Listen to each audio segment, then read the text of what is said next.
Welcome to another episode of Exploring Possibilities, available on Apple Podcast, Google Play, Stitcher, my website, journeyofpossibilities.com, and now the YouTube channel, YouTube/Cheryl Sitz. I'm your host, Cheryl Sitz, and each week we have conversations designed to help inspire you to live in harmony with the planet, one another, and your own body in new ways, holistic spiritual ways. If you like what you hear, support our work and help us keep covering these great topics with you with your contribution at journeyofpossibilities.com/support.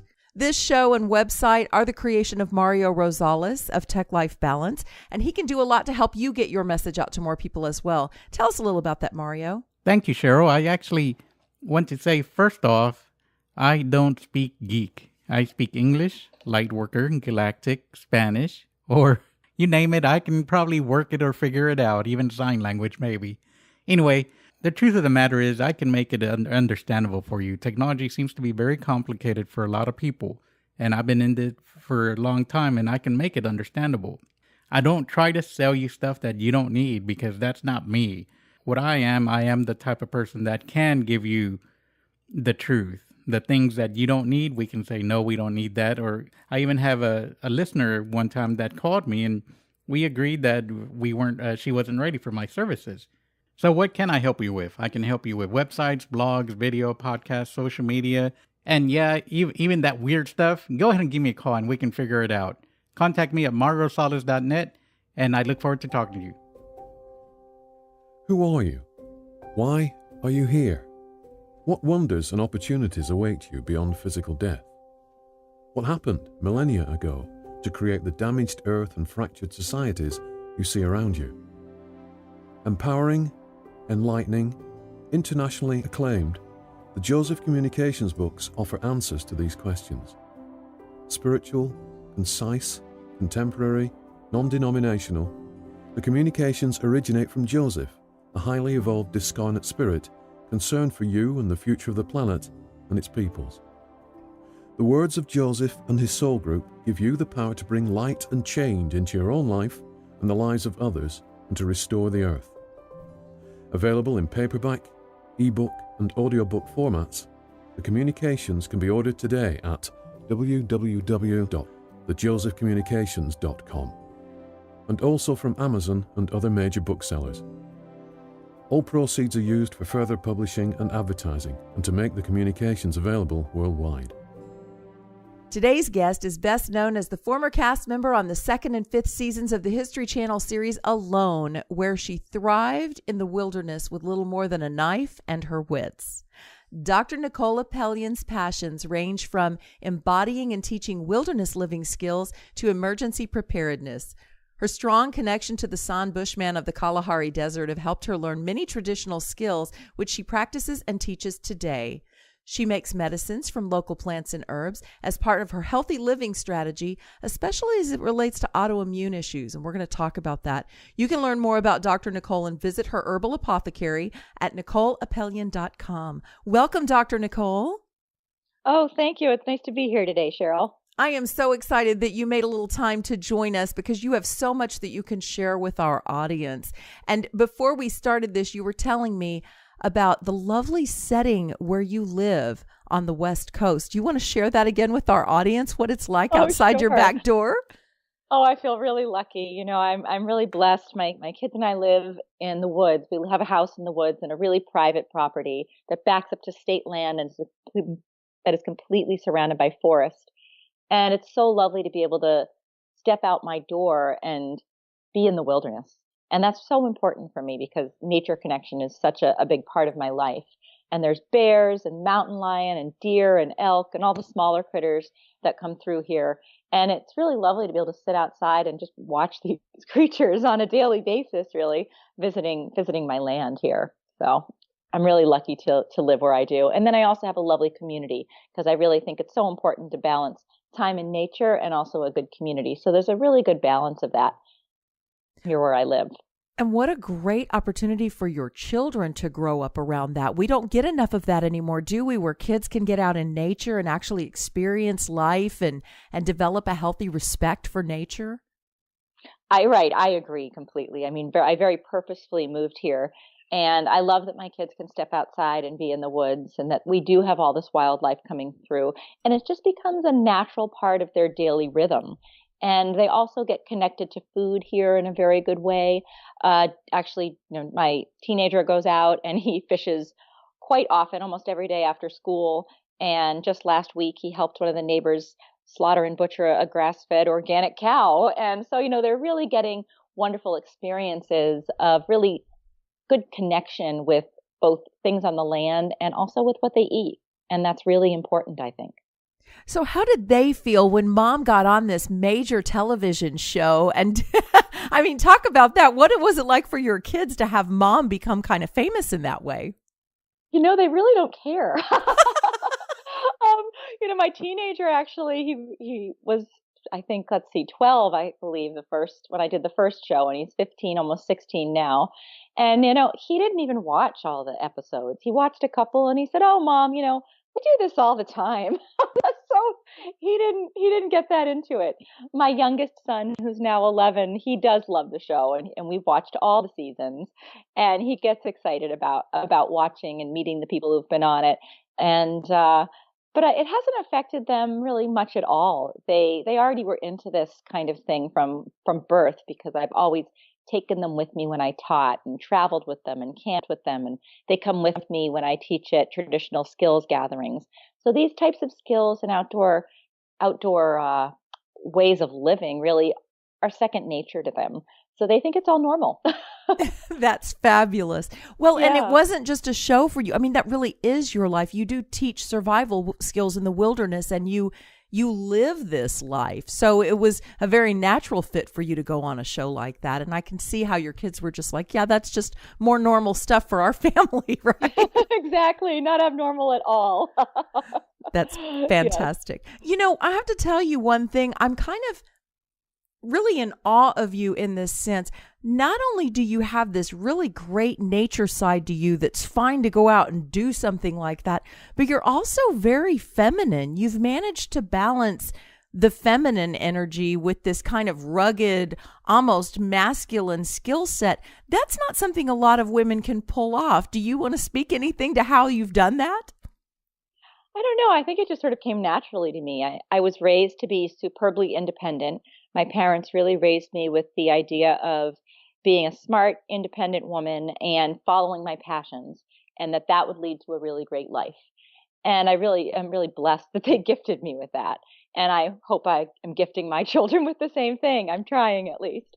And, these skills are definitely, it's a male-oriented world. A lot of the skills gatherings that I teach at, there are men and women who teach these skills. But for example, in May, I'm teaching at a gathering, and I'm the only female instructor with 10 male instructors. So it is very much a male-dominated field. And, I'm not really sure how I've balanced it. I think it's just my personality, to be honest. I don't feel like I have to get out there and have a big ego and prove things, and I really think that these skills can be done by anybody. And really, that was a big part of me going on alone, is that it was the first season to have women, and really to demonstrate that these skills are pretty much across the board, and to also show kids, it's a great kids show, to be able to show them that they can grow up to be anything they want to be. And you really can balance it. So I don't know if I've really purposefully balanced my masculine and feminine side, but it has turned out that way. Yes, it has. I mean, I really did kind of expect you to be much more tomboyish. And I worked with REI and did the wilderness stuff and taught Leave No Trace. And a lot of the women that are grown women that are into going out in nature, I don't meet a lot of those that are truly, really feminine in their presentation. They tend to go more into the, okay, it's time to get into the rugged, we're going to get outdoors now kind of thing. Mm-hmm. So I think it's nice that you let women know that it's okay for us to go out in nature and do what the boys do and be just as girly girl as we want to be about it. It certainly is, but I don't wear pink. I will say that. Oh. Well, I kind of want to touch on something that I wonder how it's affected you. It has to have affected everything. So you've been pretty public about the fact that you have MS and that you've navigated that journey naturally, which I'm also in awe of. And I have a couple of friends that are going to be listening to this show just to find out more about how you do that. That says a lot about the ability of plants and natural medicine to make us well. How has that affected how you embrace this lifestyle and your confidence and ability in it to be whole? It's been huge. I mean, so I'm 49 now, and when I was 29, 20 years ago, I first started having symptoms of multiple sclerosis. And for those people who don't know, it's a disease that affects the nervous system, and it's an autoimmune disease where your body thinks the myelin sheath around the nerves is foreign, so it attacks it, and so your nerves misfire. And it causes everything from loss of eyesight to slurred speech to paralysis to tingling, numbness, pain. It kind of can affect anywhere in your body. And when I was first diagnosed, it was very scary. And I was 29, 30, in the prime of life, invincible at that point, right? As we all are at that age. Right. And it really knocked me flat. I mean, I was pretty much down and out for about 3 years, listening to my doctors, going on Western medication, getting sicker and sicker and sicker until finally I had to quit my job. I had to be home. I was bedridden for a good amount of time, using a cane when I could get out of bed and often not being able to get out of bed. And if so, maybe using a wheelchair. So I was really ill. And finally, I just decided I couldn't live like this anymore. I wasn't really living. So I decided to look into alternative medicine. And Ayurveda is where I first started going down this path of alternative medicine, because really, even 20 years ago, alternative medicine is certainly not where it is now. It was not as well known. And I feel like there's more options for people now, or at least there's more information. But back then it was pretty foreign still. And I went off all my Western medications one by one, and I actually felt better. But there are a lot of things that I've done over the years, and I finally honed it to a sort of science or an art, however you want to put it, to balance a number of different things for holistic health. And what I found for me is that there's a lot of things that I have to do, and that ranges from lifestyle to diet to supplements and herbs. And I can go into those in detail if you want. But some of the things are very simple. And that is, for me, of course, time in nature. And that's been a big piece, is this idea of being outside, because we are genetically designed to live outside, right? Our DNA hasn't changed very much. We were hunter-gatherers not very long ago. And that's really where how we're still designed to live, living inside in boxes, looking at a computer and being on a phone isn't how we're designed to live. Right. So having that connection with nature is a huge part, and has been a huge part, of my healing and continued health. And other things that are involved in that are mindfulness practices, daily gratitude. That's a huge part of my daily routine, on top of diet, supplements, and herbs. So speak to there are many different mindfulness practices that we've talked about on this show over the past several years, and gratitude continues to come up, and it's one of my favorites too. Why that one for you? You want to say a little bit about why that's become so important in your daily practice? Yes, you bet. First of all, it's super simple. It's such an easy thing to do. And in the morning, I go out into my back deck. I do this every day. For me, I look to the north and I give thanks for what is good in my life. And there's so much I have to be thankful for. And even if I'm having a bad day, because I have them like everybody else does, there is always so many things to be thankful for, regardless of what else is going on in your life. And by giving thanks for something external, it actually causes an internal shift and alters your brain patterning and alters the way you are inside. And there's such a big connection between your mind and your body that if you can cause a shift in your mind-body connection, actually affects your physical health. So they've shown time and time again that psychology affects physiology, and you can actually create new neural pathways through neuroplasticity, which is very easy. And gratitude can do all of that. So out of all the practices, I find it's the one that I can do daily and causes a huge shift. And then we do it over dinner as well. So my kids are involved in gratitudes as well. We always do gratitudes at dinner. And I find, there's many mindfulness practices that people can practice. And I think all of them are good, and different mindfulness practices work better for different people. And you just can choose one that works for you. But really for me, and for anyone I've taught this to, gratitude seems to be one of the biggest changes. And they've done study after study about the positive effects of something so simple. And I love the simplicity of it. Yes, ma'am. And it's funny how the more we're grateful for, the more we find to be grateful for. Yes. It's like if anybody's afraid they're going to run out of stuff they're grateful for, it's just the opposite. The list just keeps growing, doesn't it? It does. And I find, even if as a practice of bringing people together, if I'm teaching a course, if I do a wilderness workshop, one of the first things I do when we gather is we do gratitudes. And some people aren't used to that. And it really connects people really quickly. I have a weekly phone call that I do with some people I'm working on a project with. And at the beginning of the phone call every week, before we start and get in and delve into our work, we all go around on this conference call and give a gratitude.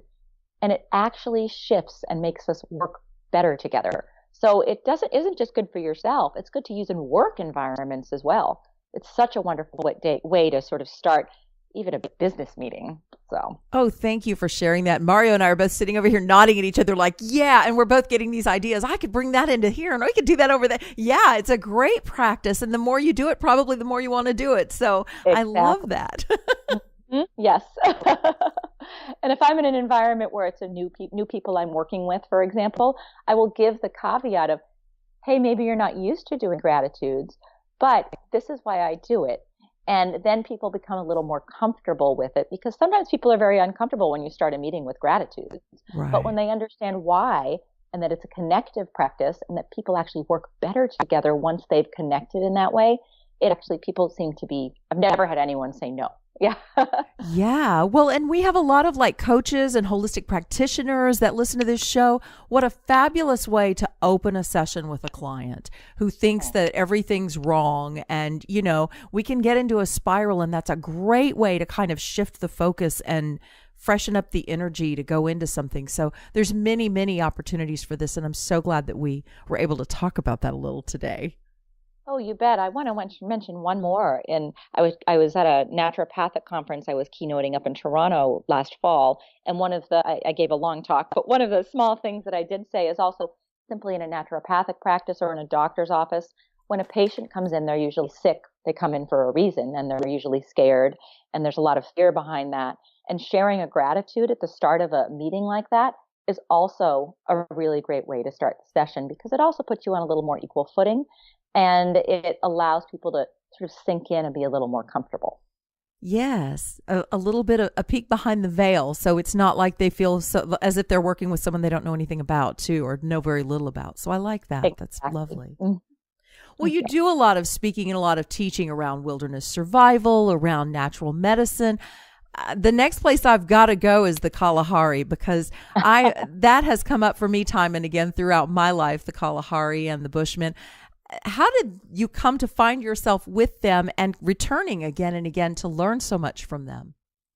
Yeah, well, I've been going there for 23 years now. And I first made it to Botswana, which is where I work in the Western Kalahari Desert in Botswana, in the mid-90s when I joined the Peace Corps.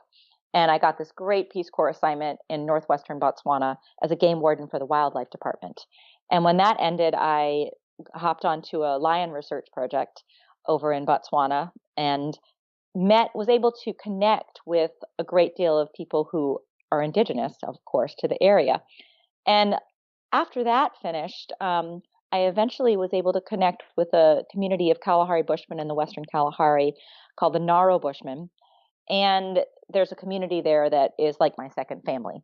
I go back annually, sometimes more than once. I have been working with them for a very long time, and it's really been lovely. Both I've learned a lot of skills from them and had a lot of mentors, but also I've really been able to touch in and tap in to their cultural mentoring processes. And that's been so fascinating because they're a community. This community I live with still lives in the bush. There's very few San Bushman communities that still are living traditional ways. This community is.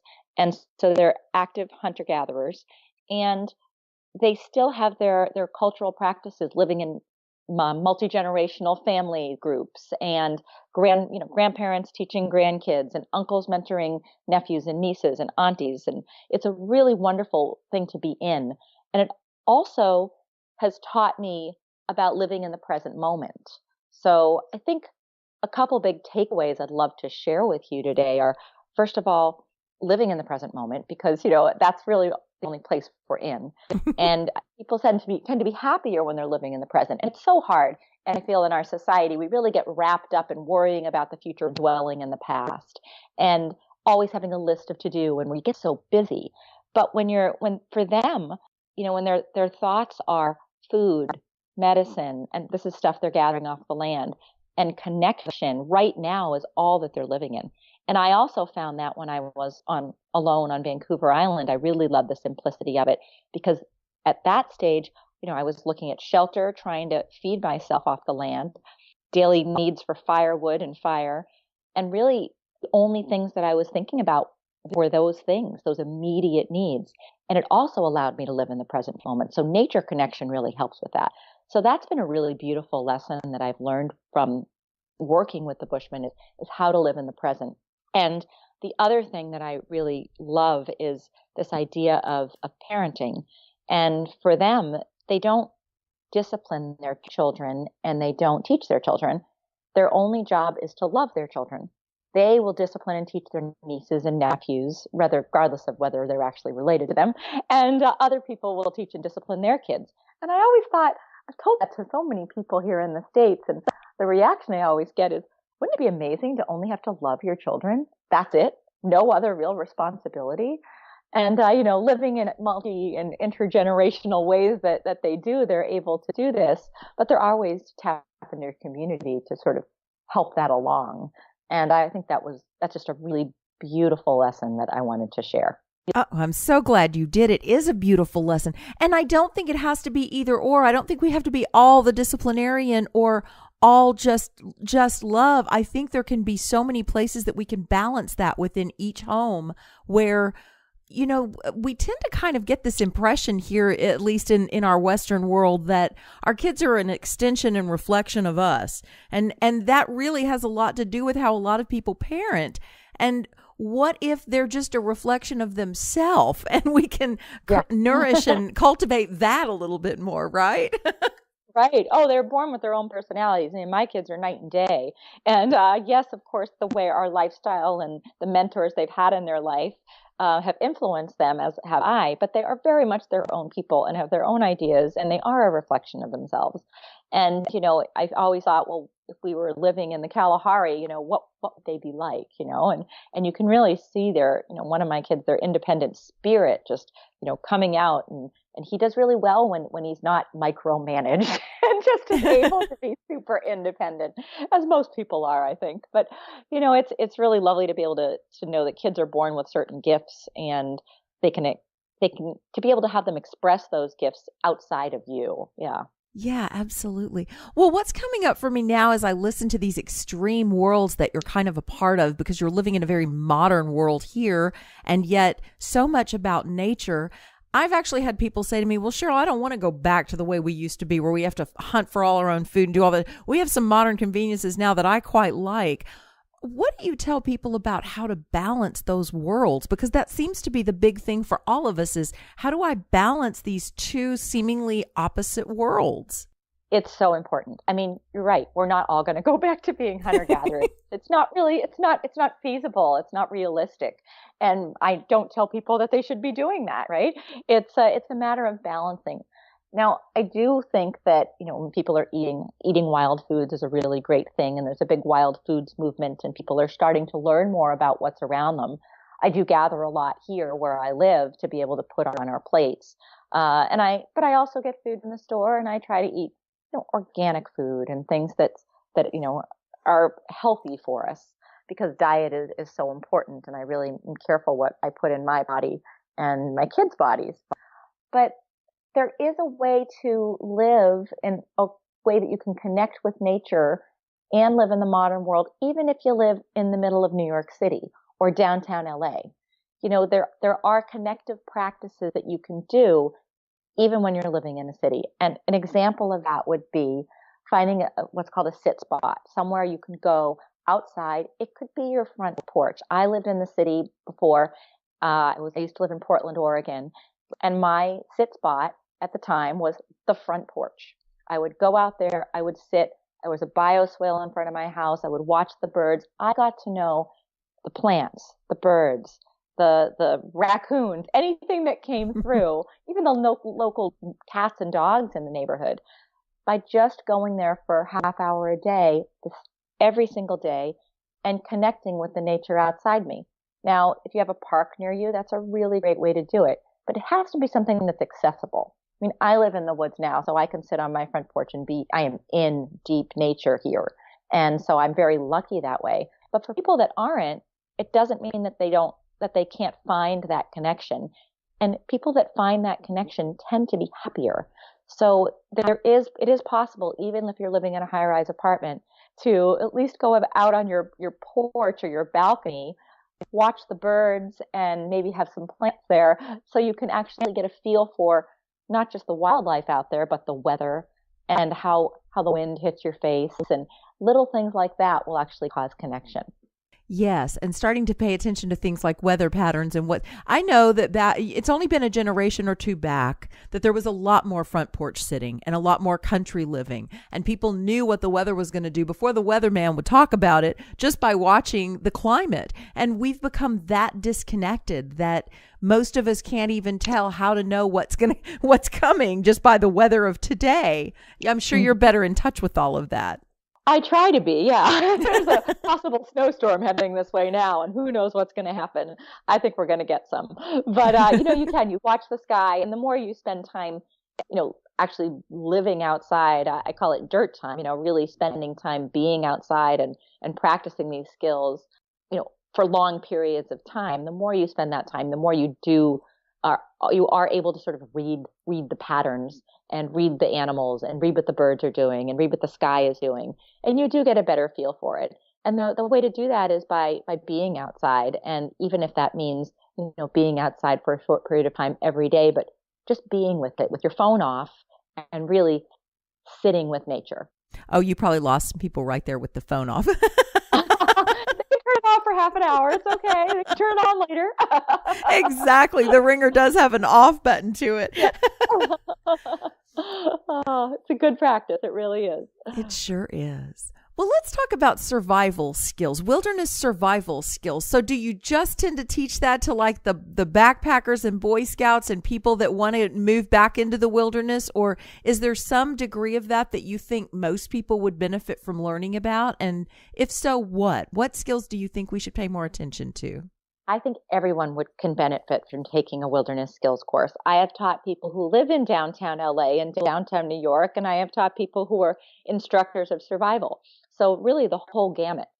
I think it's so important for everyone to relearn these skills. And it's not that you need to relearn them and become an expert at them.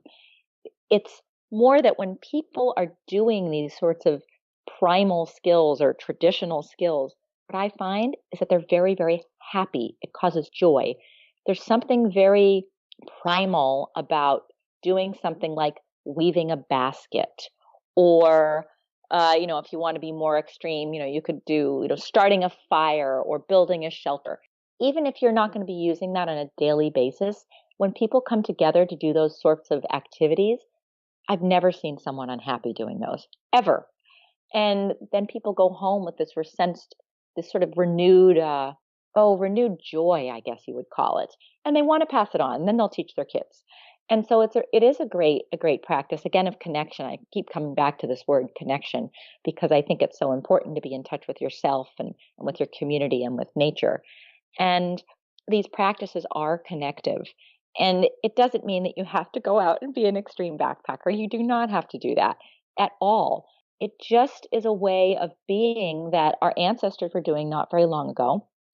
And I feel that there's still most definitely a center in our brain that lights up when we do these things. And the people that come and take my classes are across the board. I get people with absolutely no background whatsoever who sometimes come and take these classes, and they're always glad that they did. It's also really great for, in an emergency, nowadays, or I guess always, you never know what's going to happen. A natural disaster, a snow and ice storm, and you get stuck on the highway, just learning about the plants around you. There's something really wonderful about being prepared for that kind of emergency, because then you feel calmer. It's not a scare tactic of, oh, this emergency could happen. You better learn these skills or you're going to be in trouble. It's more, if you know these skills, the emergency won't turn into an emergency. It will, or a survival situation. It'll just be something that you know how to deal with. And then it calms people's minds quite a bit. That's fabulous. You just have such an interesting life. I'm sure your kids are exposed to all kinds of great things at this point in their life. They're ready I don't for know anything. if they realize it yet, but they are. Yes. I have pretty well-rounded kids, and I'm really blessed to have great children. Yeah. I really am. Well, along with your theme of connection, I'm sensing a theme of teaching. Like you really, most of your stuff seems to be around taking people into the wilderness, teaching them skills, taking people on trips, teaching them these things, connecting with the Bushmen and continuing to learn and teach. And you really are helping us all to connect to what we can do and learn more about that. Do you have some specific things coming up you'd like to tell us about? Yeah, sure. I always have classes going on. I teach wilderness workshops. All across the country. You know, in May, I'm teaching in Arkansas in the middle of May at a weekend gathering called Flintlock. I teach here on my property in Southwest Washington often. I have day classes going on quite often. I have weekend classes, 5-day classes. I travel to teach if I'm teaching at a skills gathering in Washington in June and another in Oregon in July. I'm up in Alberta in early June in Canada. And, you know, if someone has a group of people, then they want to do a class and they live, especially if they live in the Pacific Northwest, it's very easy for me to travel to teach to them. And my classes can be found on my website, or more information can be found on my website. But the main thing is I really love to empower people. I like my style of teaching. There are many different styles of wilderness survival, and some are very sort of militaristic, and some people love those classes. So there's different styles of teaching, and you should find a style that suits you. Some people really like those. There's really intense ones where a lot of people drop out, and you know, not everyone will make it to the end. And that's not my style of teaching. I know people who teach that way and are very successful, but my style is to have people learn things in kind of a safe environment. And yeah, they're going to fail at some things, but that's how you learn it. And then you try again and try again. And by the end of a course with me, I find that people they come away with a lot of knowledge. They come away with a thirst to do it again and to learn more. And they also feel super empowered, and they're able to actually take that knowledge and pass it on, whether it's to their family, their friends, on a camping trip they're going to go on. And I find that after, you know, that more and more people are becoming interested in these wilderness living and survival skills and outdoor skills. And I think it's because people are yearning for this, for connection. And this is a great way to reconnect with yourself. Yes, it is. So what do you think is the largest growing interest that you see within your classes and within the messages that people reach out to you about? Where are we most getting thirsty to learn and grow of all the topics you teach? Well, it's pretty much, you know, it's across the board. People want to learn things. Now, for me, a lot of people approach me because they have a lack of edible plants and medicinal plants, lichens, and mushrooms. I mean, definitely for health benefits, people come to me a lot. There's so much outdoors, and I really look at my landscape in a similar way that the San Bushmen look at their landscape, and I look at it as a pharmacy and a grocery store. And with that mindset, if you learn to look outside with that shift of your brain, once you learn some of these things, it's very easy to go out and collect medicines and make medicines and learn about what's healthy for your body. And it sounds overwhelming to people at first, but after people take a class from me, you know, they realize it's not rocket science and they can do it. And I always recommend people maybe, you know, learn 3 common plants, you know, learn 3 things that are super medicinal that are pretty much across the globe really, but definitely across the United States and Canada. You know, I would say plantain, the one that grows in people's yards, not the banana, yarrow, and maybe usnea, which is a witch's hair lichen. If you can learn those 3, that's a great start. You've got a lot of your bases covered if you need medicine in the wild, and then you can go from there. So there are easy ways to sort of step it up and start learning about the plants around you. And a class, of course, will go a long way as well. Right. Well, we have been become compartmentalized. We think if we're sick, we go to the doctor and we get that medicine. And then if if we're hungry, we can go run to the corner and buy whatever they're selling at whatever the nearest restaurant is or fast food place. And it is important for us to come back to recognizing that the original best way to take care of ourselves is plants as medicine and plants as nourishment and food and how to work with that. Did most of that come for you through working with the Bushmen, or was that something you've kind of always been into? I've been into it longer than that. I learned a lot working with Bushmen because of the way that they look at their landscape. And their plants, of course, that's the Kalahari Desert, are vastly different from the plants that we have here. But it really caused me to want to learn that here in the Pacific Northwest where I live. So definitely they were a huge influence in my life and continue to be so. And I've had great mentors here. I read a lot. And I'm always learning more. I mean, the main thing is I never stop learning. So, people always ask interesting questions, and it makes you delve into things in a little more detail.